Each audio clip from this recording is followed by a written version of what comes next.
Let's get ready to rumble! Yo, this Errol from Facebook, bro. Are we saying, big man? Yeah, cool, man. Cool. I'm here with Boxing Beats and Rhymes and Bertmarx. Okay, cool. Yeah. All right, Beats, you ready to start? Yeah, man. Yeah, anytime. All right, go on then, Beats, with the first question, innit? So, Spencer. Yo, champ. Why promotion? What made you go to promotions from fighting? Because most fighters retire from boxing, and when they retire from boxing, they become doormen or they do things like that. And I'm too pretty to be a doorman. And plus, I can't. Yeah, I mean, I never had knockout power neither, so I'd be in trouble, and I weren't big enough. So no, you had now knockout. on the rules, you gotta go what you're blessed at, and everybody knows like I can most probably sell anything to anyone. So therefore, you gotta go with your calling, your blessing, and that's my blessing. That's what I'm good at doing. Oh. And I'm also good at spotting talent. So you know what I mean, I'm just in it. So as I'm in it to win it, brother. Okay. So what's on the horizons? What should we be looking out for right now? Well, we got some great things in the new year. Yeah, I mean, me and Dave Cole are hooking up on a collaboration. Yeah, I mean, so my new prize fighter winner, Jarrett and Bertmarx, the natural, he'll be fighting David Barnes, the two-time British champion. That's going ahead for February the 1st. So we're going to do that at your call. Everyone knows that I've been warned by the council because I fill out that place too much. Like it's too packed, and I bring every orifice of people that represent the United Kingdom to my shows, and I keep on doing it, and I'm getting applauded for it, you know.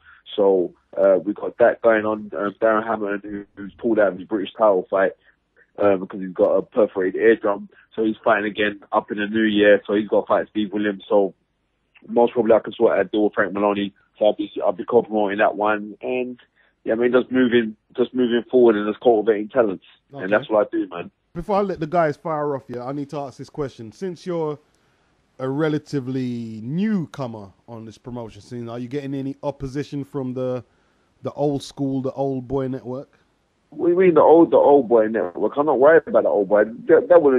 Of course I'm going to get opposition because I'm not per se how people want to perceive me or perceive somebody going into boxing promotions. Nah, I think let's be real. I'm a black guy doing this. Yeah. You understand? But I'm a black guy that's doing this is getting a lot of success. So of course you're gonna get little fight downs, but the fight downs that you be getting, if I was to fester on those fight downs, then it could be something major. But it's not no major fight down because you can't stop God's work, and I roll with God. So bottom line is you can't fight me down. You know what I mean? You can't fight me down. So it don't make a difference. And it's like the major ones in this, they will show me love. Even if they don't mean it, they will show me love. So it's all good. You know what I mean? And bottom line is this: I'm so narcissistic that I don't see the supposed hate or fight down. You can't fight me down. You know what I mean? I represent the new age, and the new age right now is that our culture that we have right now is so dominant.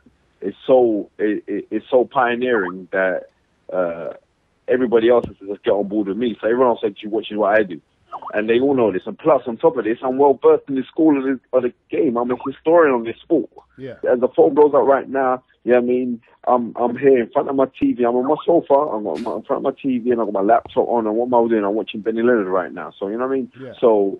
I mean, this is I live this thing. All the rest of them man can talk boxing and all the rest of it, Yeah. but they know this.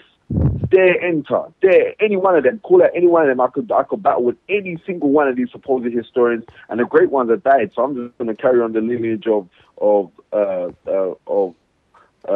Randolph Sugar and the great historians of the past, Jack Newfield, all these kind of guys. I mean, the baton's being passed is going to take somebody who is. I'm not that young now. You know what I mean, I'm going to be 39 next month. Yeah.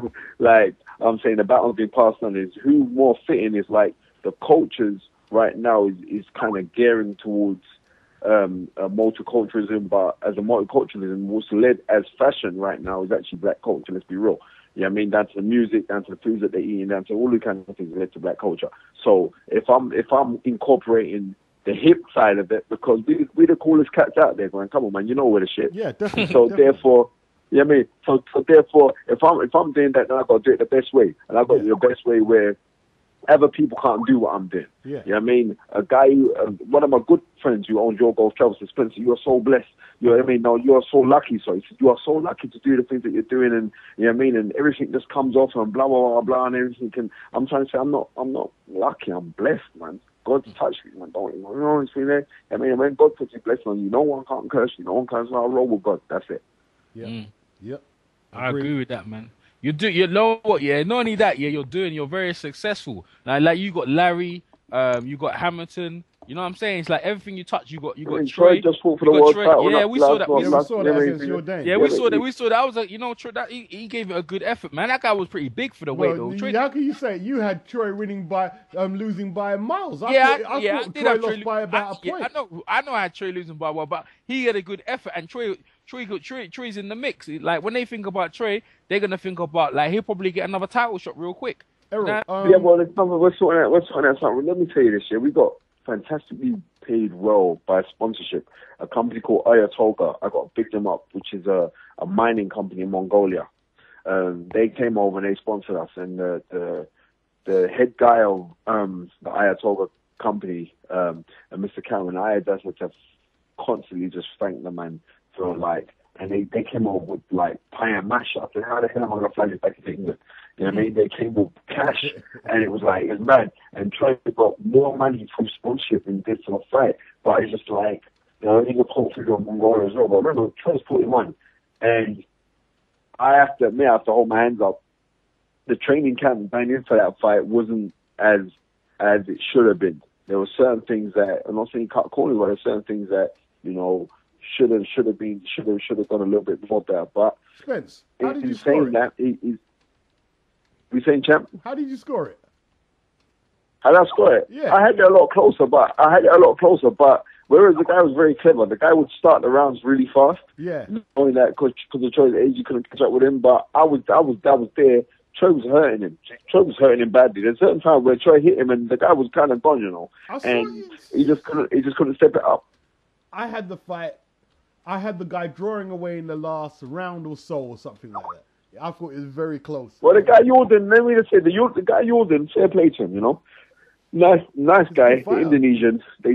At the press conference, they tried to shoot off their mouth, but remember, I'm from South London, I don't play that shit. So when I start getting wicked in there now, their people don't have to, they don't get fooled by the suits, you know. Yeah, you know what I mean? Don't get fooled by the suits. Yeah, And then I had to wicked them up. And fair play to them. You see, like, at the weighing, it was prank. All of them were prank because they're not used to seeing, remember, they're Indonesians. They're not used to seeing no black man get all hyped and all the rest of it. They're watching MTV or they're watching Boys in the Hood. They think we're all like that. So, you know what I mean? So when I started getting wicked now, then I knew what time of day it was. But, you know, fair play to him. Very, very beautiful human being. Really nice guy. And very, very good boxer. But you know what? They got Troy kind of at the right time, you know. They kind of yeah. That's what I was saying. Yeah, if they got Troy when he was younger, bro, he would have been. No. Troy would have destroyed him. I know that for a fact. Troy yeah, that's what I'm saying. But you know what I mean. But in saying that, nobody weren't calling Troy's name until he hooked up with me. You know what I mean? So when man hook up with me, you know your name's gonna get cool. You know what I mean? Nobody weren't calling Troy's name. Nobody never heard of Darren Hamilton. Nobody never heard of Larry Ekandayo. Everyone's calling Larry's the hottest thing right now. Everyone's calling Larry's name. Everyone I turn, they're calling his name right now because I know that Larry is the one that's gonna go on with him. But there's other guys as well. You know what I mean? Otu Sabo is trained by one of my best friends, Babatunde Ajayi. He's gonna do great things. And when he turns over, he's gonna do fantastic things. Trust me on that. Oh, the Mayweather, he fight like May. He got Mayweather skills to pay He the got bills, right? He's got Mayweather skills, but the thing about it is not only that, he's just well versed in certain things. A lot of people hate when they can say, "Oh, well, what you done in Hamilton? Oh, well, what you done, blah, blah, blah. Oh, well, listen, let me say this. I ain't gonna call on names, Jeff, but I remember when Larry had his first pro fight. And go on YouTube and just download it. I mean, you would never seen a better pro debut than that. And so much so that you get guys like Steve Holdsworth who would turn around and say, I've never seen a better. Steve Holdsworth is a man who's well versed in the game, been around the game for a long time. He's not saying it to try and even though he's been working on my show and was kind out on prime time, like he was saying also on Premier Sports, he was saying, look, I ain't seen it. And Richard Williams on the time of day to a 45 virgin, you know, made a former Commonwealth and IBO like middleweight champion. He said, no, we haven't. And that's the bottom line. So, but Yeah, I was getting man come to me. Yeah, well, Larry can do that. Yeah, but I don't know if he can go do that if he fights anybody good and blah blah blah. All right then. So we got a prize fight now. We get drawn first round. Craig McEwen. Now I'm going to Eddie Earn now. We sold a bag of tickets, you know. Now this is the next thing where I can just dispel miss. Man will turn around and say, "Oh well, foreign fighters, or you can't give foreign fighters a break because you know they don't sell no tickets." They don't. No, wait a minute. We sold out the place. We got 20 odd grand worth of tickets. You know what I mean? Number one, right. Number two, he's Nigerian. You know what I mean? Yeah. He's got British citizenship, so he's over here, but he's a Nigerian. So straight away you're going to hear them, but you know, these African fighters, blah, blah, blah, blah, blah. I'm telling man this now, and mark me if I'm wrong, where have you seen better skills demonstrated by a man in this country in our time period now? You ain't seen it. Oh, you ain't seen no man do this. You have not seen it. Like we we had an interview with him. Like you heard the interview we had with him. Yeah, I heard it. Brilliant. Yeah. He Sweepy Whitaker. He like Parnell. Like listen, man, he's got all of them. He's got all of them skills. The next thing's like none of them man on the rules like they don't study boxing like me. You know, them man they don't study boxing like me. So when I'm sitting down, I'm saying, okay, then well, boom. He was working with Harry Andrews. Harry's my bona fide. You know, I'm godfather to Harry's son. You know what I mean? This is a white brother, but yeah, I'm meant to be so racist. Okay, right. Who say you're racist? They try to say you're racist. Come on, I get it all the time. No, because I stand up for myself. Can't worry about that. You got money to make. Huh? You got money and moves to make. Can't worry about that. Nah, but who's calling him? Yeah, come on, man. I'm not worried. I'm not worried about that. Yeah, it's the media. We're black and we're proud, and we're not hiding that. You know what I mean? And we're you know what it is. This is like.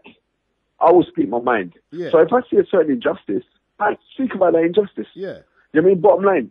You know what I mean? Now, I'm me personally, I'm in for unification of good people. Yeah. Irrespective of what skin tone you are. If you're a good guy, me, you can hang. You know what I mean? And don't get twisted like when it's like it's not even a religious thing, because I get a lot of flack from Christian people, from Muslim people, but yeah, I'm Muslim, but I'll get a lot of flack from them because they say, but because you're Muslim, you can't do this, or because you're you can't. No, I'll do anything I want to go do. You know what I mean? Number one is this: I will do anything that I want to go do. What I won't do, I won't drink. I won't have a bag of girls around me. You know what I mean? Yeah. And I'll treat everybody decently. That's why I get so much love in the hood. So therefore, when I'm getting this love now, people don't understand that the love that I'm getting right now is cool because people know right now. Oh, well, Spencer, you're right now. You're making paper. You've got nice to do all the rest of it. All right, cool. Got all of that, right? But it don't mean nothing unless I don't share it. Because happiness ain't complete unless you share it. So when I'm getting these things, if I can't make a next person feel the gratification or make if I can't touch somebody else who's around me so they can say, well, I'm feeling this thing too, then it don't make no sense me dating. You might as well throw it away because if someone else don't benefit from it, it don't make no sense. Agreed. You know what I mean? If I just want to have things for selfish, greedy reasons, then I know say God ain't going to elevate me. I know how this thing goes. People want to talk religious, or they want to speak spirituality, or speak all the rest of it. They don't understand this universe. I'm telling you this now. I understand how this thing goes. So when people see me, I'm getting all my things now, and it's great now because I'm getting a lot of plaudits in my own community. I wasn't getting that before. Yeah. You know what I mean? I was getting a lot of love in the white community because hardcore boxing fans get a lot. Oh, great stuff. We love you. Yeah, great stuff. Right? But I wasn't getting much love. I wasn't getting much love in my black community per se. It's like now they're starting to see me and they're getting behind me. And it's good energy. It's a good vibe. I love it. Yeah. Yo, Spencer, that we've been talking to a couple of boxers, yeah, and they've been hard done by some promoters and stuff like that. Like people like Wayne Braithwaite, a ex-cruiserweight champion. I remember Wayne. I remember when he came over to fight McKinney. The guy and his brother. Yeah. I got his number. I don't know, like, he sounds doomed up, boy. I don't know if you want to think about like trying to make him come to England if you can do something for him because we was bring all of this. What I'm trying to say is like bring all of them, man. Try and know this year. I ain't boasting, but I resurrect man through the power of God. Do you understand? Yeah. Because let me tell you this now, yeah? Troy was dead. No one can't tell me. Troy was dead. The man went back to Mongolia. Yeah. Right, he come around me, he won prize fighter. You know what I mean? He made a bag of money, won the WBC International Silver title with me on my show. You know what I mean? Made good dough there. You know what I mean? And he just fought for the IBO title, but the major thing is he got paid. You know what I mean? He got paid. You know what I mean? Now this is a 41-year-old. I wish I had Trey. Is he 41? 10 years ago. Yeah, he's 41. 41. Yeah, he's 41. He's 41. Yeah, and then, you know the beautiful thing is this. Troy was in Singapore watching prize fight because I left the day after Larry won prize fight. and me and Larry's tight. You know what I mean? Me and Larry we're so tight because the amount of hours that me and Larry spent when we had the gym over at the Raw Fight Club and had my office in there, and the amount of times when Larry was just me and him in the office, me, him, Darren Hammer, and we're just talking boxing. You know what I mean? And that was a very emotional time for all of us. You understand? Because enough times when certain things weren't going too right, and I said, I've had enough of this box, I'm leaving. It was Larry saying, Uncle, are you crazy? You know how blessed you are. It's Larry, you know? Mm-hmm. And there's times you papers to say stay in the country. I want to get rid of him out of the country. You know what I mean? So when I took up the case. I was going to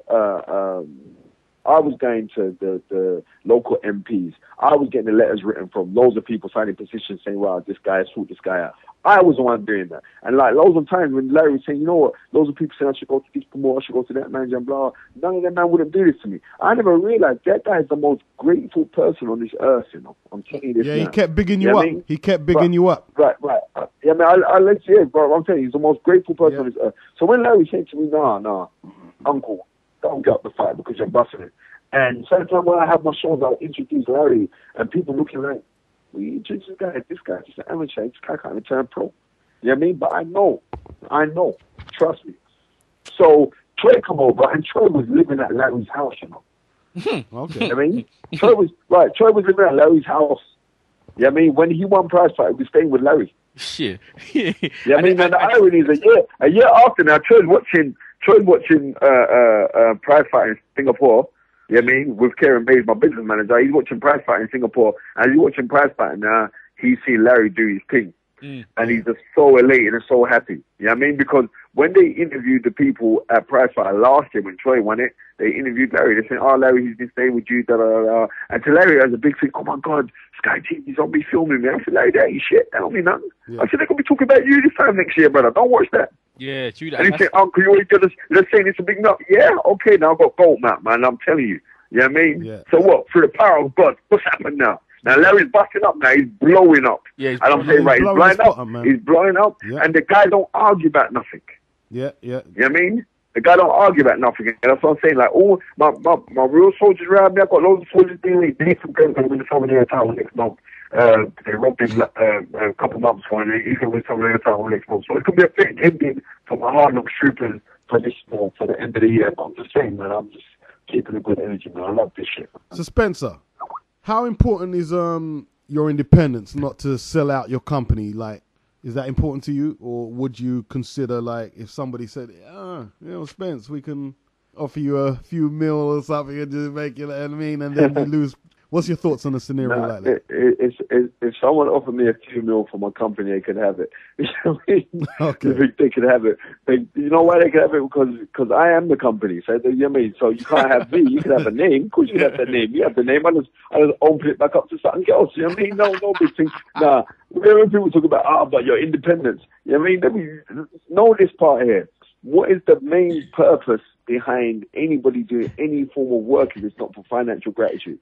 You know what I mean? Yeah, true. Anybody, you have to get up certain times, you have to go work, you don't want to go work, but you go. You know what I mean? So what are you going to work for? You're going to work to say, I've got to pay my bills and all the rest of it. You know what I mean? Now, I'm seeing this thing now as like, it means so much to me that people can start feeling the energy. You know what I mean? And people in my community can start feeling the energy. Yeah. And people in my community can say, I see that man on TV all the time, you know? I see. You know what I mean? And I'm getting stopped regularly now, and it means something to me. It means so much to me, like, because we do motivational speaking up and down the country. But I'm going out speaking to kids that look just like how I would have looked when I was a kid. Yeah. You know what I mean? And now me getting the opportunity to go there, and I'm saying, all right then, you know what? It ain't about the big whips and the big watches and the crisp girls on your arm and blah, blah, blah. Even though I have those things, but what I'm trying to say to you is like, it's not about those things. So I can go tell you on the real that it's not about those things. You know what I mean? It's about your decency. And it's about your decency. It's about your morals. It's about how you can coerce with other people, and can they feel what you're seeing? Yeah. That is the most important thing, and the most important thing is to spread love. And people will say like it's a corny thing. I'm telling you now, our problem in our community as black people, because I'm sure I'm speaking to black radio hosts right now. No, I'm a white guy. I'm offended. that we don't love each other. You can see, like, bro, you getting bare love, man. You Nah, you got pure love, rude boy. you got bare love over here with us, man. The black boxing community, man. I'm telling you, man. Right, cool, right. But I'm saying that what I'm trying to say, of course, so therefore you have to spread it out to more people. Yeah. Now, more people who look just like me need to start loving each other because, you know what I mean? I agree. I don't see a trident for the Asian community. I don't see a trident for the Albanians or for the Kosovars or for the Polish. I don't see an Eastern European bloc for trident. I see trident specifically just for the black on black. Yeah, for black on black shit. Yeah, that's coming up. Yeah. Right. And we are killing each other at an alarming rate. You don't believe me? Turn on your TV every night and go watch through the night news, and you'll hear about some shooting somewhere, and it's some black on black violence, and it's cringeworthy. It's cringeworthy because we don't love each other. So then I'm saying to you, the straight standard, you know what I mean? That we have been so taught to hate each other. We have been taught this. We have been impregnated this to hate one another. So as we hate one another, we don't say we ain't got no regard for life. How can you not have regard for human life? Check this one out. You know what I mean? For life, you see these little young kids now, they'll kill concrete. It's so like the most important thing. You know what I mean? The most important thing right now is for us to start spreading love within our community. Man. And this is not a separatist thing, but I'm trying to say, but the trouble that is happening is actually a separatist thing because there's only one set of people watching this bullshit, killing one another, and doing all the rest of it. So when you see men like Dan Hammond, who used to go on the road, who used to shop food, who used to do all these kind of bad men, come down there and say, you have to put away all that time of voices. You've got to start walking righteously. And to walk righteously don't mean nothing else but to be right in yourself. So that's all I am promoting. So bottom line is, someone could offer me X, Y, Z amount of money for this thing. But they wouldn't want to offer me that because they know what I'm promoting and they're frightened of what I'm promoting. Because I'm promoting unity. You understand? And I'm promoting love. And as much as corny it may sound or all the rest of it, I'm saying I'm promoting love. And it means so much when people in my own community can see what I'm doing. And they know what I'm doing. They love me for that now. Because right now, he's all right. It's not everyone that's going to love me. But you know what? But the sensible ones, or the people who know what I'm doing, they know the reason why I'm doing it. You know what I mean? Because I promote love, especially to young kids. Most important, spread love to young kids, man. What do you think of the sorry about this, sir. I know. What do you think about the inclusion of 50 Cent into the promotional arena? What's your thoughts on that? Listen, man. 50 made a movie with my cousin Picky, Dead Man Running. Was that about 2 years ago?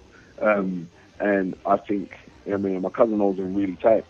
And I'm saying, I think anybody who comes in this game, I think it's a good thing because as long as you can get more people talking about boxing, then it's going to be great. But as much as he's a business person, you got to understand that the business model for boxing is now so jacked up. It's so pikey. It's all around the world. It's crazy, and it's a global thing. It's not just a thing pertaining to this country. You know what I mean? Because like you go to America, you get a guy who walks in the gym and don't know nothing about boxing, but man, I can do cuts. You can't do cuts. You learn on the job. This is how it is. You know what I mean? But could you imagine like anybody else walking into an industry where you could potentially earn millions and millions of pounds and you just be like so like nonchalant to knowing the intricacies of the game? People don't know the intricacies of the game.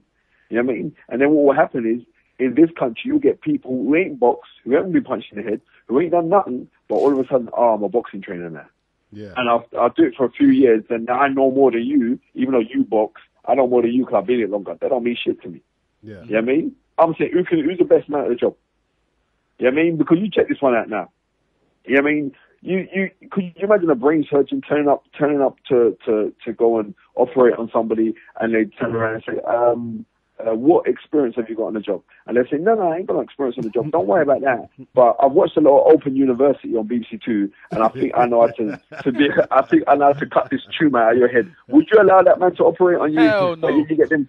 Thank you very much. But you get those same people who are not versed in this game, who don't know nothing about this game, but yet they end up being trainers. They want to say that they're managers. You know what I mean? And they couldn't teach you anything. They couldn't even teach a dead pigeon to lay it down, but yet they want to try and teach you how to box. And you see so many of these little companies all sprouting all around the place. We could teach you how to box. But then people couldn't even box apples and oranges down the market. You know what I mean? Let alone teach you how to box. Yeah. Yeah, it's real, man. That's true. That's true. That's definitely true, man. So, boy, man, you got some good up and coming fighters right now, and it's true. You know, it's good to see like a lot of black fighters coming up because honestly, for about I don't know, before you came on the scene, I think you only had you had the guy who beat Tyson. What's his name? Danny Williams for numerous years, and you had Smalls as well, innit? Well, you know what? Let me just get you straight. I never had Danny Williams. I never had Andy Smalls. Danny was a man who I grew up with from creation. We grew up as kids together. He's a beautiful human being. Me and him grew up together. You know what I mean? And then it was like I went into boxing now, and people who are around Danny were saying, "Boy, you know what? End of the day, I just respect boxing. I respect Spencer's boxing manager." One of our friends, Jason Rennie, said, "Boy, maybe we should hook up with Spencer." And then he was around, but I was always around Danny anyway. Do you understand? Mm-hmm. And when the same thing like with Andy Smalls, you know what I mean? No matter what they want to say about how crazy the guy is or blah blah blah. One thing I have to give him his dues for, yeah. Right. One thing I have to give him his dues there for what he believes in. He's 100% for what he believes in. Yeah, but what I'm saying is like if you believe in something, yeah.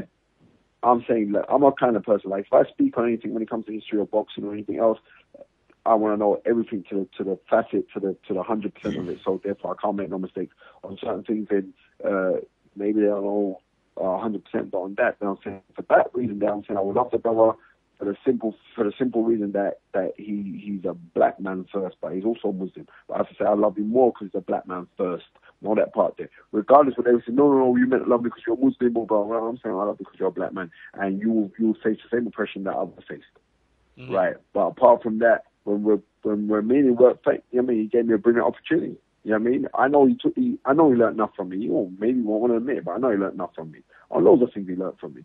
But you know what I mean? I learned enough from him. So, you know what I mean? And that's that. But that man was like the door opening because that was at a kind of cool time. You're talking like 4 years ago, 2000. Yeah, that's what I'm talking about. When I was working with them, man, they brought a lot of jealousy because man, we're looking at how come everyone's coming to Spencer or blah blah blah. Oh, he's just lucky to get them man, and when them man are done, then he's finished. Mm-hmm. I'm more famous now than I was 4 years ago. Mm-hmm. You know what I mean? And I've got way more money now than I had 4 years ago. Definitely. You know what I mean? Yeah. Okay, then. Right. You know what I mean? But money's not my god. But I'm doing my thing. So, like, them man gave me my bus, and I love them man daily for it. You know what I mean? But come on, man, look what I'm doing now. Dude. Look what I'm doing now. I know everything's you know I mean? The garden's growing, man. The garden's growing bright, man. Yeah, right. That's what I've got to say to you. I'm saying, look what I'm doing now. There's a reason why the only British champion in this country who's happened to be of colour is a man that I manage. Yeah. That's God's work there. Straight standards. That's God's work there. You know what I mean? And I'm saying I'm uniting everybody because I'm showing people that nobody's not different from nobody else. It's just that our community has a problem with themselves. And because they have a problem with themselves, then I'm finding a good balance. So any little intricacies or any little skullduggeries that I see, I will fight that down. I don't care how I sound. People, no, supposed to do it. I will fight it down. No. And it's a way for me to fight it down. I just put it on my Facebook, I'll tweet it, and then everybody was talking about it. And that's what God's honest truth. I tell you, you are a godsend right now because we was talking to Ian Napper. And we was bringing up points like the black community are not coming out to support black fighters. So that's why at certain times Ian might fight for a title fight. Because look, if they don't see you've got anyone got your back, why are they going to give you a decision in a close fight or whatever? You know? All right. Well, you saw that. Look, when Larry boxed Craig McEwen, in my eyes, Larry won that easily. Yeah. Right? But to the commentators, and I have to pick up Adam Smith because I work down at Sky once a week with Ed Robertson where I do the boxing toe-to-toe with him, ringside toe-to-toe. And him and Glenn McCorry, were sat down and said, oh, well, they was going for Craig McEwen. No, I think Craig McEwen won it. And like, it's only just to watch because they didn't know how to take Larry. They saw Larry fight and they thought, oh, yeah, right, he's got skills in there. But Craig McEwen's a well-versed guy who, you know what I mean, he fought Andy Lee, he fought Peter Quinlan, another world champion, fought Andy Lee, who boxed for a world title. They didn't know how to take Larry. They didn't know how to right. And that was a favourite to win it. Mm-hmm. And Larry dealt with him because I was there. Larry catch him left hook and I saw the brother was wobble like he had some gelatin in his legs. Right. I saw that personally. I saw Larry beat him up. That man didn't know how to judge Larry at that time. You know what I mean? And then like all of a sudden now, it's like Larry's doing his thing now, and he went on to the next part of Prize Fire, and he beat up that Coleshaw geezer who boxed and gave Brian Rose a decent fight, and Larry played with him. Yeah, he did. You know what I mean? And then Larry plays with Terry Carruthers, who Terry Carruthers gave Chris Eubank Jr. a hard fight, and everyone's talking about Chris Eubank Jr. only because he's on Channel 5. Yeah. You know what I mean? But Larry dealt with him and stopped him. Chris Eubank Jr. couldn't do that. I don't want to hear that, but it was a 3-round fight and blah, blah, blah, and all the rest of it. So I'm saying bottom line is this: Larry is a welterweight, boxing at light middle, and Terry Carruthers usually boxes at middleweight. Yeah. You know what I mean? That's right. And because he had time to prepare, he could make the weight, and he's a big guy. He was a big guy to Larry, and Larry just skilled him out like no one's business. And nobody's been in boxing right now and giving you the wow factor. And Larry come along and give people the wow factor. So it's like, ciao, we're just blessed doing our thing, man. So when he had the close fight with Craig McEwen, remember, Larry sold out the place, you know. Yeah, he did. Larry sold out the place. Yeah, he did. Right. A lot of that's down to me. I ain't gonna turn around and say, well, a lot of it's down to me, but it's not. A lot of it's down to me. But when people meet Larry, you fall in love with him because he's a nice brother. Yeah, he is. You know what I mean? Yeah. So when I say, it's down to me, no, I started you off, but he just got with it. You know what I mean? And where he trains his clients, people love Larry. It's madness. So on a close fight, where this is the Craig McEwen thing, it was fight, because remember, it's split decision. But who are they going to go for? They're going to go with a guy who had the support, and the guy who had the support wasn't the white man. It was a man who is a Nigerian, who is a Nigerian settler in this country, who sold out to everybody. Black man, white man. He sold out to everybody, and that's it. And then everyone cheering on. You know what I mean? How many Larry T-shirts did you see?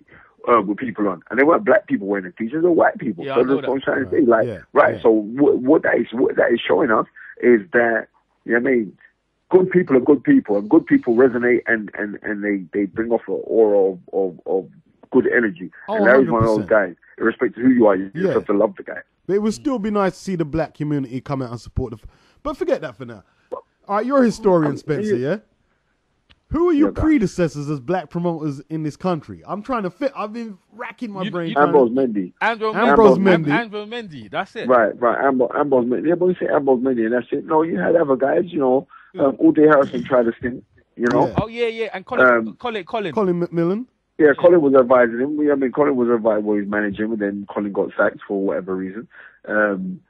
But I love Colin McMillan because he comes out and supports me hardcore no matter what I'm doing. He's there 110% behind me. You know what I mean? Works on my shoulders and everything else. So I love Colin. You know what I mean? Then you had Anthony G. You've had a guy called Phil Fraser who's up north who promotes as well. So there's been quite Lloyd Hannigan had a little stint as well. You know what I mean? He used to train me when I was a kid. So you've had quite a few. Derek Williams done a bit, but the thing about it is because those guys are older cats to me.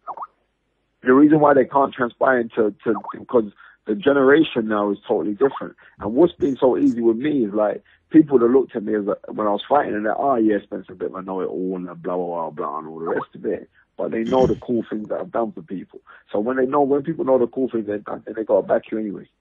You know what I mean? That's the bottom line. Spence. I was wondering, since you fought a little bit and now you're getting into the promotional game, do black fighters have a harder time to reach the same level of success than white fighters or Latino fighters? Well, globally? You know what I mean? Sitting on the street, what I'm trying to say is this: I don't know about that. Whether it's harder, I think maybe 10 years ago it was harder, or maybe 20 years ago it was harder. I'm saying rather Board of Control, in our country, the Board of Control gave me a manager's, trainers, and promoters license. It had never been done before I did it, right? At one sitting, you know what I mean? And guys at the Board of Control, guys like Mick Collier and Robert Smith, they show me bare love and support. You know what I mean? Okay. Yeah, I just know how to do it. So I know how to do it. People, you do it. People respect. They have to respect me back. You know what I mean? Yeah. So my dad used to always tell me, like, when people get on your nerves, just kill them with love. That's what they always say. Just kill them with love. Yeah. You know what I mean? The type of, like, they have to take on harder fights. Yeah, but what I'm saying, champ. Yeah, they may do have to go take on harder fights, but that has got a lot to do with the management and perception, mental perception. What you turn around and say, it's going to be hard for me anyway because I'm a black guy doing it. You'll never do it, innit? Because you're fighting yourself down already. Yeah. You know what I mean? And it could well be the case that it's going to be hard for you because you're black. Yeah, I mean, I was just reading today in the Voice newspaper, Denzel Washington saying how it's going to be harder for darker skinned black women to bust in this acting business and blah blah blah. And this comes from Denzel Washington, who is most probably one of the greatest actors who ever lived. Not a great black actor, one of the greatest actors who ever lived. Yeah. Right, and Denzel Washington saying, right, it's going to be hard, this shit. So I was saying, all right, then cool, it's going to be hard, but that's not helping. You turn around telling me that it's going to be hard, that's not helping. Tell me how I'm gonna go around the hardness. You just tell me that's no good to me. You know what I mean? Or you go work twice as hard. You go work 3 times. No, he said quadruple as hard. You know what I mean? So I'm saying, okay, then cool. That's cool for me to learn my art or learn my trade and all the rest of it. Right, that's what I've got to do. But that's still not really telling me what should I be working harder on. You know what I mean? Because there's only 24 hours in a day. I designate all of my graft to all of my time to doing this thing, but yet what you tell me what the intricate wording that I can do so I can bust this thing. So it's like me saying to any black fighter. I remember Floyd Mayweather turning around saying, "Oh, how big I would be if I was a white fighter. You know how big I would be." You know what I'm saying? Like, I love Floyd Mayweather. Now I'm saying for certain things I think he's a dickhead, right? But I'm saying right. But on him turning around saying, "Oh, well, how big would I be if I was a white fighter?" I'm saying, so friggin' what? Ain't you big enough? I know your money that you got, you can't spend that. But on the reels now, it's like we've got social network and we've got cats like you guys fighting a good battle for boxing right now. Yeah. You know what I mean? So, like when they try to come on, if they try to do any kind of bullshit right now, and you got to think, right, we're going to be fighting a battle now and saying we ain't buying that shit. Yeah, that's right. You know what I mean? That's right. Right. But in those days, we never had nobody fighting the battles. Say, well, we fighting. Who do we have to fight the battles back then? We had nobody to fight the battles. Yeah. We got too many men fighting the battles right now. Yeah. And like I'm saying, so when we come together collectively as a community now, we can fight the battles. You understand? Yeah. So, like I'm saying, like me sitting there saying, will it be harder if I was this or blah blah blah? No, man, it's not harder. It's better that I am who I am. I mean, it's better that I'm a black person doing what I'm doing. You know what I mean? That's the thing. It's about, because I really do believe that it's no coincidence that civilization started in Africa.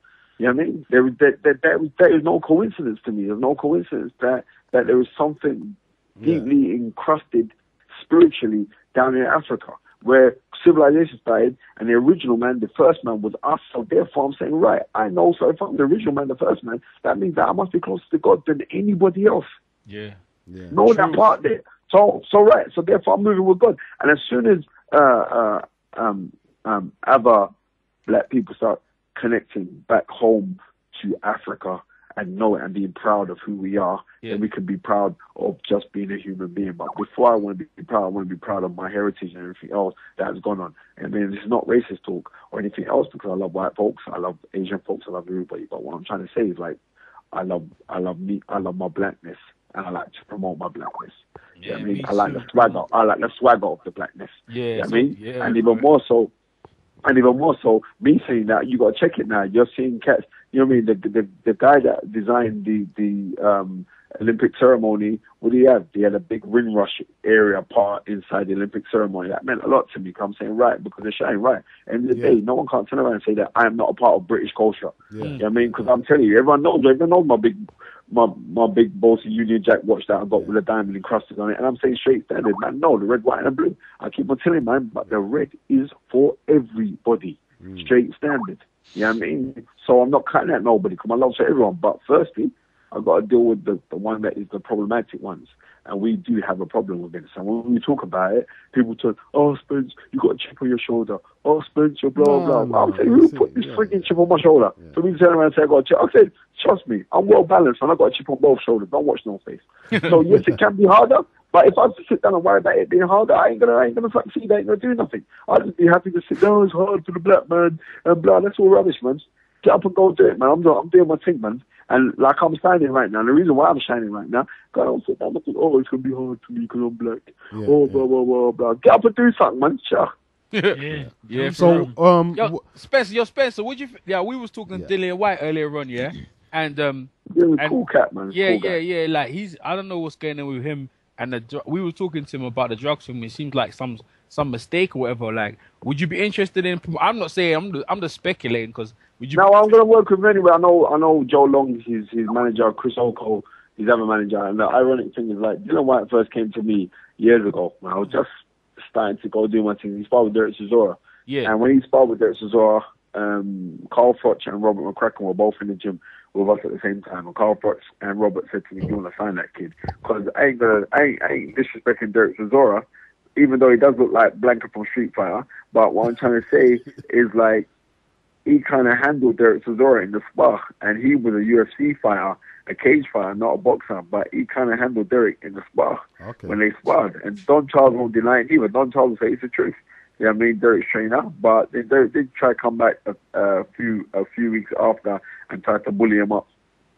Because I'm going to put it out there. I'm going to put it out there. I know I shouldn't, but we got a little interview with Dillian, and he did say that Frank Maloney hasn't got his back in his recent problems. And I don't think that's a good look, really, because they haven't adjudicated. Why is it a good look? But that's who you went to. You know what I mean? This one, that's who you went to, though, isn't it? So you say, well, he ain't got your back, but you went to him, though, isn't it? True that. Yeah, right. So when you say, oh, but blah, blah, blah, he got my back. Yeah, I mean, it's just like a man who runs out and gets married to a girl and the girl don't love him. And he knows the girl don't love him. You know what I mean? The girl's, you know what I mean? He ain't the best looking man in the world, and the girl's Chris, right? And then you got married to Chris girl. What's she with you for? You got dough. You're ugly, but you got dough. Yeah. And you get married to the girl. And then all of a sudden, you're going to sit down and say to you, oh, but she don't really love me, you know. And I heard that she's cheating on me. And I heard that and all the rest of it. I'm like, wait a minute, that's who you want to be with, isn't it? Because that is what you thought was appealing to your ego. So that's why you said, all right, now I'm going to hook up with her. I mean, not knowing now you could have gone to somebody, you could go to another girl now who would have just had your back. Why don't you find a girl who just had your back? You know what I mean? But at the same time, you don't treat any of your fights. I ain't going to go with that girl, though. I'm not going to go with that girl. I'm going to go because bottom line is, you know what I mean? This girl's got it going on. She's on TV and da-da-da-da-da. Then what happens when TV dropped the girl? Because that's what happened with Frank Maloney. Now it's with Box Nation. You know what I mean? But when Sky dropped him, he was like, wow, man started scratching his head. But at the same time, Spencer, yeah? You don't treat any of your fighters different from the others, do you? No. Right? No, but check this out, right? Because they're my fighters. Check this out. It's in the interview, so I'm not saying anything off record. He couldn't afford to get the top supplements, so he was forced to buy what he bought. That doesn't seem right, having a manager... No, but wait a minute. 1 second of this. If Frank Maloney is his promoter, or his manager, Chris Oko and Joe Long are his managers. Okay. You know what I mean? And you got to realize that certain people, you say, well, I couldn't afford to do this and blah, blah, blah, and all the rest of it. I'm saying, right, do I think that Dylan White is a drug cheat? No, I don't think Dylan White is a drug cheat. Dylan White is a cool kid. I don't think he's a drug. And if he was, I'm saying if he was a drug cheat, I'm saying the drugs ain't working because his body don't look like no man who, to my perception, of someone taking drugs. You know what I mean? Because sometimes Dylan's got some funny chest. Yeah, he got some man boobs going on certain times. Now, I'm joking though, you're my boy. But so I'm saying no. I don't think like Dylan. I don't think Dylan White would have. I think it was a mistake. What he took. No, he didn't take PEDs. It wasn't no PED. Don't try and blame Frank Maloney. Frank Maloney's not your manager. I mean, Frank Maloney don't give a shit what you do. Frank Maloney don't give a shit if you eat pork and you're meant to be Muslim. Frank Maloney don't care.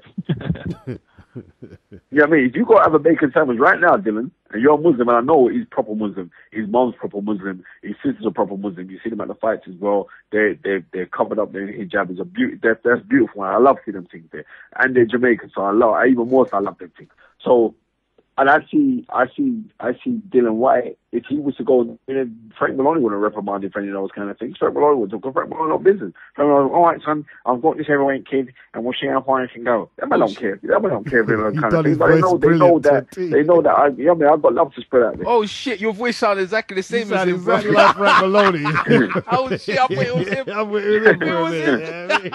Come on, mate. I mean, don't worry about that. All right, Dylan, we need the Union Jackson. Don't worry. Oh shit. You know what I mean? You know how it goes. So you know what I mean? So when he went, so I don't understand. What I don't understand is like, why you opting? Listen, Dylan's had a lot. How many fights Dylan had, man? There's quite a few fights, man. There's quite a few fights. 11. He's been fighting other people's shows and everything else. Dylan White's doing his thing. Don't blame Frank Maloney. Frank Maloney's just doing Frank Maloney at the end of the day. Dylan will be back. Dylan will be back. You see when things are going wrong, blame the damn self. Don't try to blame nobody else. No, he wasn't actually blaming anyone. He wasn't actually blaming anyone, to be honest. But he just said Frank Maloney never had his back. So because Frank Well, Maloney I never asked had your the back, question. who's your promoter, and you never had enough money, you bought the wrong supplements. So wait a minute. Wait 1 second. So you haven't got sense enough to read on the back of the thing. Well, I wonder if this thing's banned. I wonder if blah, blah, blah. No, you ain't got no sense. He said he talked to the Because he's man. a sensible brother, you know? He's a sensible brother. Mark's gone. He said he talked to the man in the store and he said it was okay to take it. Well, then I would go and drag out that man in the store. You know what I mean? Timmy. Because that man has cost you now an English title fight. He'll be fighting next week. He'll for John McDermott, and I do believe like Dylan would have gone through a little bit of storm, but I think Dylan would have taken care of John McDermott. Yeah. You know what I mean? Okay. So you know what I mean? It must be it must be. But you know what? You see when things don't happen at the time when it's not. Then he said that sometimes like if a banned substance is one name, the companies that make the supplement they'll change the names of the banned substances. So I don't know, maybe he got confused. yeah, but that's why they need a database right now. So Well, fighters can you know what I check mean? and clear. All I'm saying is this. I mean, I could speak for everyone, Dylan, because I know Dylan is a cool youth. You know what I mean? And every time I roll through Brits, I always see him, and me and we'll sit down and talk for ages. You know what I mean? He's a cool brother, and a respectful youth towards me, because I know I respect my boxing knowledge. But what I say to Dylan is, you know what I mean? You're growing, and you're with your amateur coach, Chris Oko, who used to be my club captain when I used to box at the. Yeah, he was a cruiserweight. He was a cruiserweight. Yeah. You know, I mean, former Commonwealth champion. No, I think Chris Oko was a bit of an overachiever. But what I'm noticing now is like everyone wants to try to come with swag now. So any blame should be on your boxing coaches around you. Mm-hmm. Don't try to blame Frank Maloney. Understand? Try to know that. What's your I mean, take on drugs? If I get a Sky TV deal tomorrow, but I go do something wrong now, you can't blame Sky for it. Yeah, Even though, I mean, there's a reverberation around it, but you can't blame Sky for that. Sky TV are doing Sky TV. Yeah. I mean, Frank Maloney's doing Frank Maloney. You happen to be one of the boxers who are contracted with Frank Maloney. He's got loads of fighters. Frank Maloney can't babysit you. That's not your job. He's not your manager. Like, man, you're getting a reputation for putting on some outstanding fights on your cards, though. Like, can you tell us you've got a little reputation for staging some really good fights on your cards? Please reiterate that it's not little reputation; it's a big reputation. Big reputation, big, massive, super duper, I don't do nothing huge, extra large. You know what I mean? All right, well, tell us about some of them fights. But don't promote nothing small. Yeah, if he promotes real. it small, he's only promoting it so it can be big. So there's nothing. They ain't got no little. There's nothing little about me, man. I'm well endowed. There's nothing little about me, brother. This is a family program, This is a family program. There's nothing little about me. But still, tell us about some of them fights. What the boxing news have been speaking about. Because obviously it's just happened right now. How you feel about Hector Camacho, the passing of Hector Camacho? You know what? The ironic thing is this: David Hay right now is in the jungle. I'm a Celebrity, and the last time I met Hector Camacho was when David boxed out. He boxed out in Miami. It must have been a 3-fight novice pro. But everyone knew David was going to do hot things. And me, Adam Booth, Gary Logan, and Kathy the Bitch Brown with David, we all went out to Miami. We trained out there. 50 Gym was shut down by then, but we went to South Beach Gym, and Hector Camacho was at the fight, and I sat with Hector, got pictures with him and everything. It was at the time before Facebook, well, that would be all over Facebook right now. And Hector Camacho was a cool guy, real cool brother, man. But I heard that it was like he was out shotting food or some shit like that, man, blazing. So, I mean, that's sad within itself to hear those kind of things, because like he's now brain dead. You know what I mean? And the thing is, I was on Sky ringside toe to toe just the other day talking about Ricky Hatton's comeback and comparing it to when Boom Boom Ray Mancini fought Hector Camacho in like '89 for the WBO light welterweight title, and knowing and like comparing, like, because Boom Boom Mancini got a similar kind of style to Ricky Hatton, and I like Ricky Hatton would have trouble if he was fighting a boxer, because it never spells good. So to see that, I'm just calling the man's name like last week or something when he was on. It's kind of sad.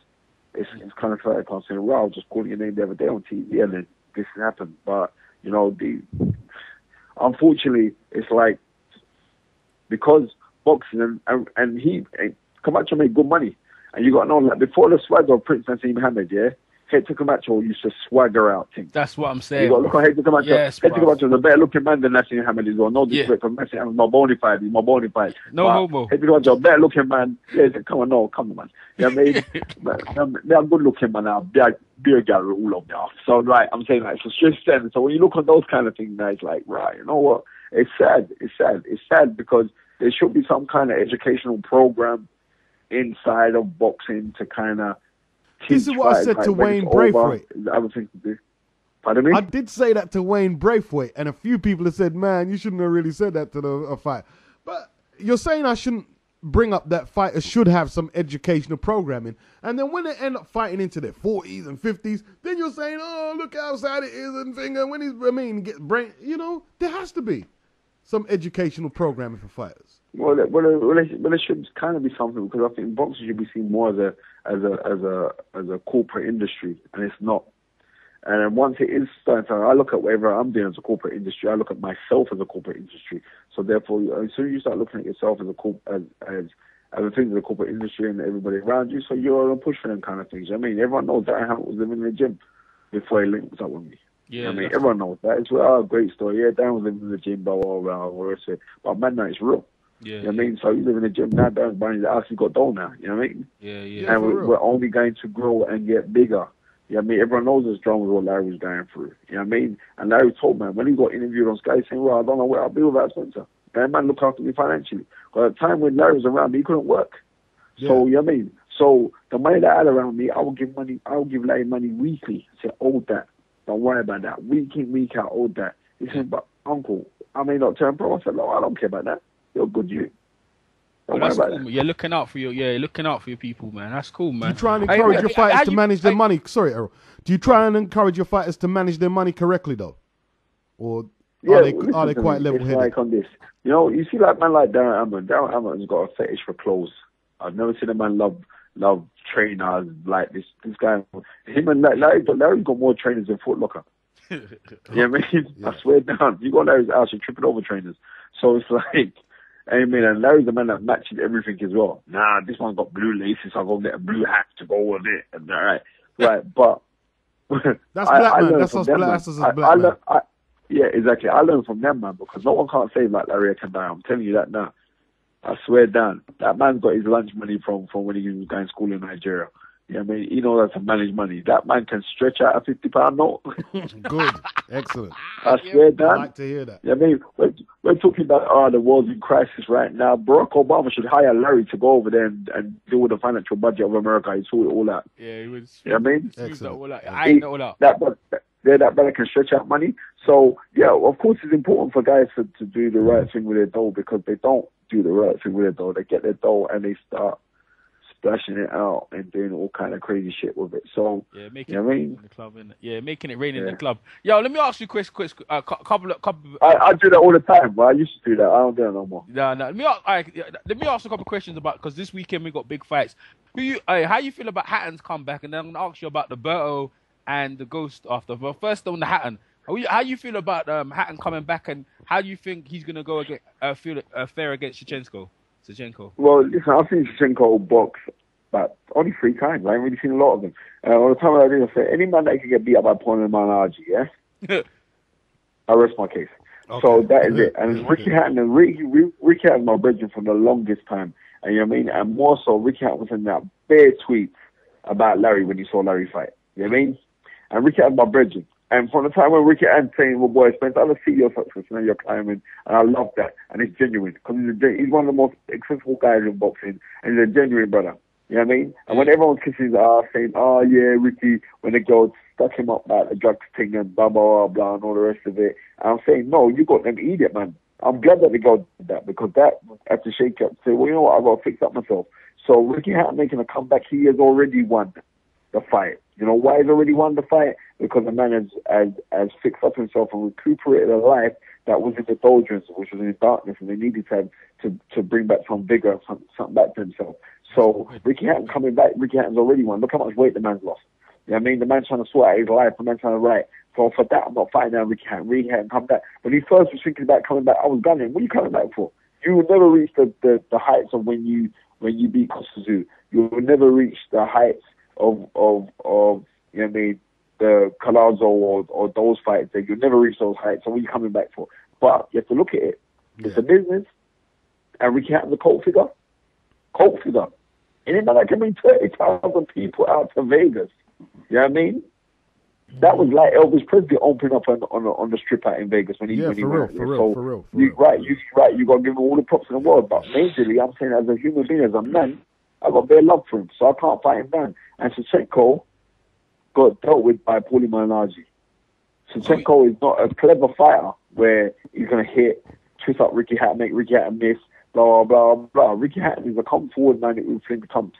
So therefore, Shevchenko is tailor-made because Shevchenko ain't got the best head movement. If you look at him, he's not really elusive. You know what I mean? And he doesn't throw more than 3 or 4 punches. The man's going to give Ricky Hatton trouble. The man's going to throw 3 or 4 punches at a time, and then he's going to be in trouble. But if you want to throw one shot at a Ricky Hatton who's a machine who'd want to be there and think, yep, I think it's going to be an exciting fight for the simple fact that Shevchenko don't move and Ricky Hatton can find him. Is there any way back for Ricky if he loses? If he loses? Yeah. Of course there is. Because he can lose and say, well, you know what? I still want to do it. You're going to think I'm crazy, blah, blah. Listen, I see enough man come back. You know what I mean? The nation get behind him. You know what I mean? I saw some big black man called Frank Bruno, made more comebacks than Sugar Ray Leonard and Muhammad Ali put together. That's what I said. And they still backed him. Yeah. So it'd have to be the manner if he was to lose. If Ricky was to go out there and just get sparked early, then it'd be really bad for him. But then people say, nah, man, forget about it. Then I would be one of them saying, no, because I don't want to see you get irked in my budget. But if Ricky Hatton was to go fight, it was a hard fight, and he lost on points, we could say, well, you know, he's ring rust or blah, blah, but I don't think he's going to lose. I think Ricky Hatton, I think the crowd will make Shevchenko get shook anyway, because that crowd's going to be some mad crowd. Everyone's phoning me, you going down there, there's only 2 months if I'm going there. And, like, it's going to be off the hook, the crowd's going to be hyped, it's going to be animated and everything else. And, you know what I mean? Ricky Hatton, please, I hope it does the business. I got to keep it 100, man. I got Shevchenko beating him. Because the reason why I say that, listen, the reason why my points are is that when Ricky fights at welterweight, he hasn't stopped no one at welterweight, and also just the layoff, Shevchenko's never lost, and 1 minute, and he's never lost to a body shot. Yeah, he's there to be hit, but he's a very strong welterweight, and he's coming down. So I think Shevchenko will win. I'm gonna bet money on that as well, but I'm just to put it out there. But you know what I mean? I'm saying I haven't seen that much. I've seen his fights. That's great fights. I've been watching this. Before I bet money, I've been watching his fights. So I've been watching a couple of his fights, and when he lost against Paulie Malignaggi, it was because his face got scraped up. But he be getting scratched. Yeah, but Paulie Malignaggi, you know, he fight like a girl. He's scratching up the guy's face. You know what I'm saying? Like a cat. Yeah, so that's all I'm saying. But Ricky, that guy's pretty tall. So Ricky ain't really gonna be going for the head. Obviously, he's going to the body. But if Ricky, and obviously it's a 10-rounder. So this suits Ricky well, but I just think Shevchenko going to be a bit too strong for him. But we're going to see how that works out. But I got Shevchenko. All right, and let's move on to the Ghost and Barrero. Who you got on that one? And Berto. You know what? Larry loves Guerrero. But you see, like Guerrero, I see Guerrero's got quit inside of him. Because when Guerrero fought the guy who beat Troy 2 weeks ago, he fought Jordan. Jordan hit him up a little bit. Because he said, you done him up, and then there's like a pleasure head with his cut, and he said he didn't want to continue. He's kind of got punk in him. And you see, when I see man who's got punk in him, I don't forgive man who's got punk in him. And one thing I know about Berto ain't got punk in him. You know what I mean? Yeah. But it's going to be a very interesting fight because Guerrero has got a very, very sharp jab. So if Guerrero can keep him off balance with that jab, then who knows? But I would have to slightly favour Andre Berto because I think we're going to get motivated Andre Berto after the poor showing that he had when he lost his title. You know what I mean? So I think, you know what I mean? I would slightly favour Berto. Not only that, but I'd like Berto to win. Yeah. But I'll be watching that fight cool because I know, like, in a year's time, and you guys are think I'm crazy about saying that. In a year's time, Larry be fighting him, man. Definitely. Know that part there. So, Spencer, what are the big moments for Hard Knock Promotions in terms of fights and promotions? What are your favourite moments so far? I know you got more to come. Right. Of course, I've got loads. Favourite moments. Larry winning prize fight. That's like the hardest company. Larry winning prize fight because that was very, very emotional to me because I know the fight that he's gone through.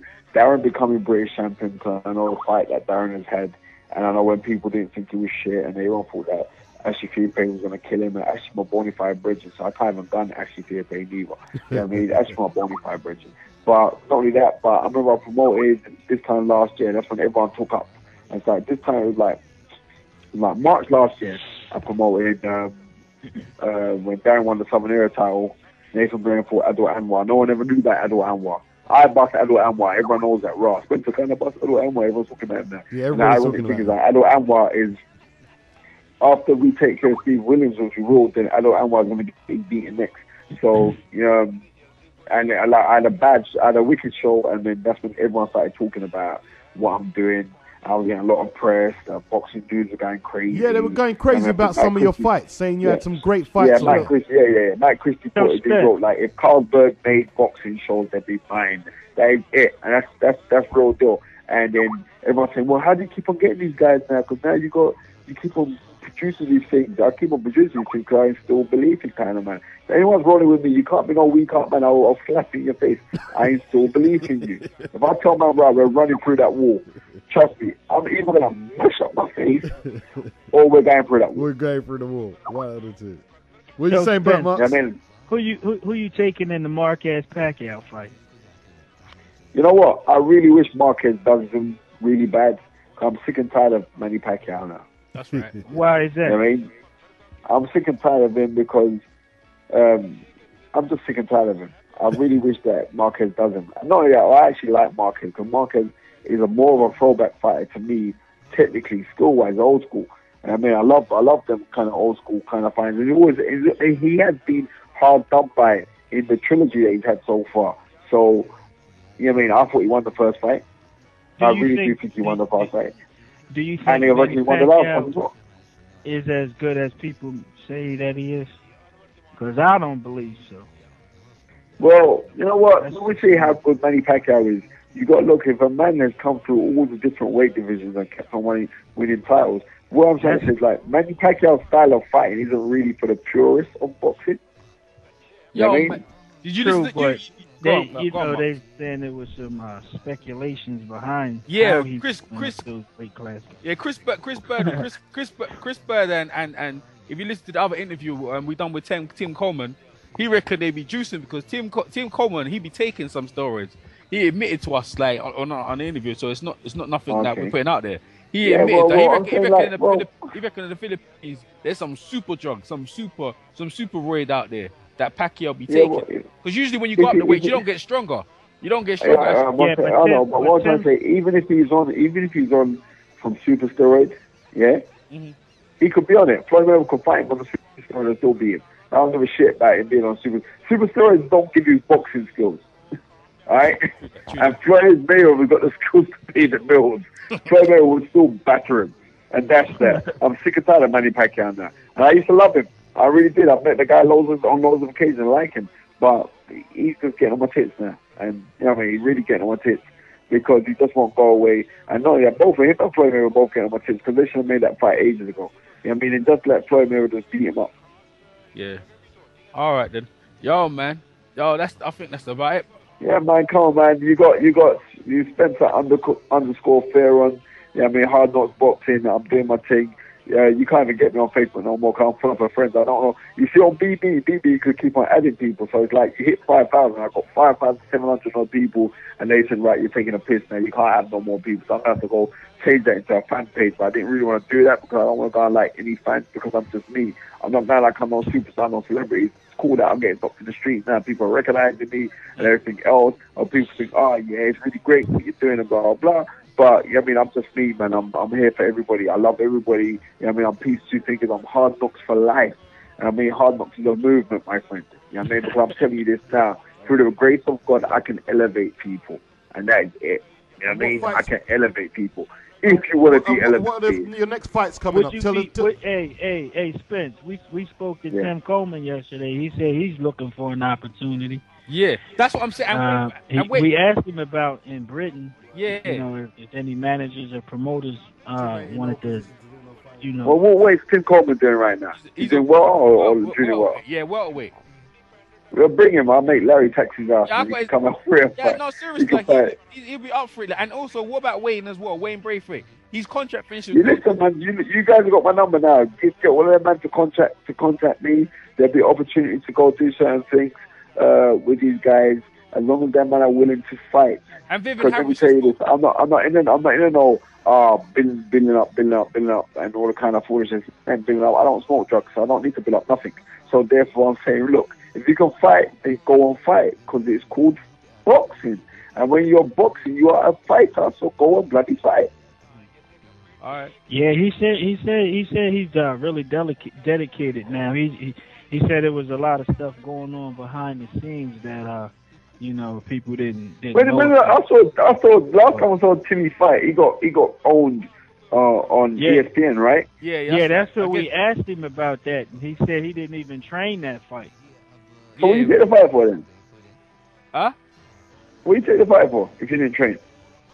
Because he needed the money. That's what I'm saying. We got an interview. That's what I'm saying. Like, it's real deep what's going with him. You know what I'm saying? He just looking for opportunity. Let me say this. You guys are my official Hard Knocks agents right now. Anybody, you got my number now. Anyone more, I got time for everybody. You should know that, man. You know what I mean?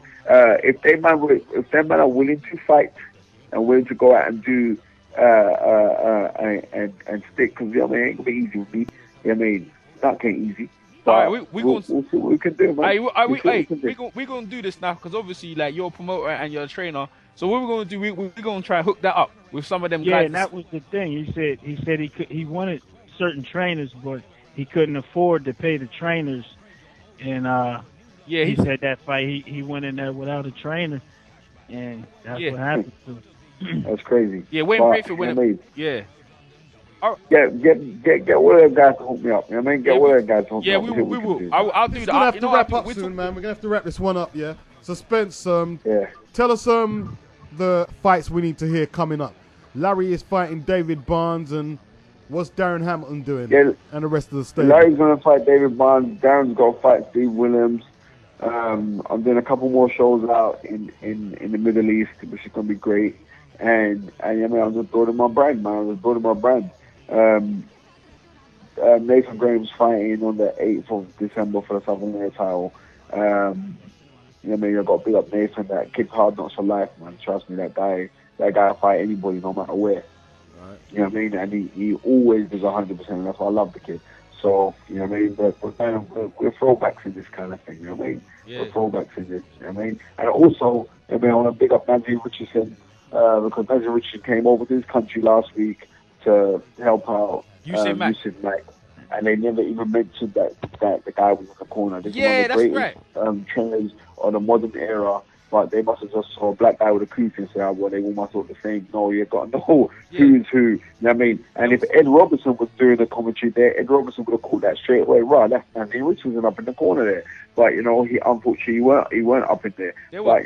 I saw that. All they were on is on the hype train of King. I ain't got nothing against Carl Froch here, but they was just on the Carl Froch train, so they all caught up with all the crowd and all that rubbish. And Carl Froch done well, but all we got to remember is Carl Froch done what he was expected to do. Yeah, that's right. There's nothing but just surprise to think, wow, like it's not like you just done that to Andre Ward. You've done that to a guy who's a guinea fight. But I've said this many times, nobody deserves more of a guinea fight than Carl Froch. Carl Froch has fought the best in the world, the elite world, consecutively for the last 4 or 5 years. So give the guy a break.